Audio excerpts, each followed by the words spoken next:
হাই everyone, কি খবৰ আপোনালোকৰ? আশা কৰিছোঁ সকলোৰে ভাল আৰু মোৰো ভাল, ইফালে বৌৰো ভাল। এয়া বৌয়ে বনাই আছে, দেখাই দিয়া। খাচী মাংস ফালে গেছটো কমাই দিয়া। ইফালে মই বনাই আছোঁ লোকেল, ইফালে লোকেল মুৰ্গী বনাই আছোঁ মই বিশেষ মানে মই নাখাওঁ, মাছ মাংস নাখাওঁ। আৰু মাছ মাংস নোখোৱাক লৈ মোৰ মানে বহুত সকলৰ মানে আপত্তি যে মই মাছ মাংস কিয় নাখাওঁ। মানে মোৰ বেয়া লাগে আজিকালি মাছ মাংস খাবলৈ, সেইকাৰণে মোৰ মন নাযায়। আৰু মাছ মাংস ডেইলি খোৱাটো ইমান ভাল নহয় স্বাস্থ্যৰ কাৰণে। মানুহে কয় যে খালেও হ'ব নাখালেও হ'ব, তথাপিতো কথা এষাৰ আছে নহয় যে বাচি খাবা জাগি শুবা।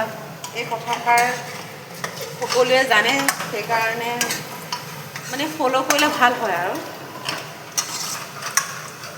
সদায় হেল্ডি খানা খাব। হেল্ডি খানাত আপোনাৰ মানে দেহাটো ভাল থাকে। আকৌ সেয়া আৰু আজিকালি বহুত নানা ধৰণৰ বেমাৰো হ'ল মানুহবোৰৰ। আগতো শুনাই নাছিলোঁ এইবোৰ বেমাৰ বাৰু, এতিয়া নানা ধৰণৰ বেমাৰ। আকৌ ইফালে আছে ভিনদেউ আৰু মোৰ গা ভাল নহয়, তাই কাহ হৈ আছে।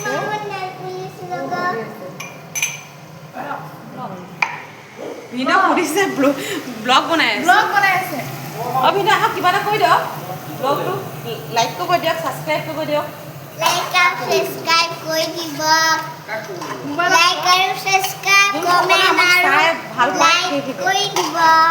আপোনালোকে মোৰ অলপ সাপোৰ্ট কৰিব। ৰাতি সাজটো হৈ গ'ল। বনাই আছোঁ। মোৰ কাৰণে ফুলকবি আলু বইল কৰি থৈছোঁ বাৰু, আমি তাকে বনাম চব্জি। ফুলকবি আলু বিলাহী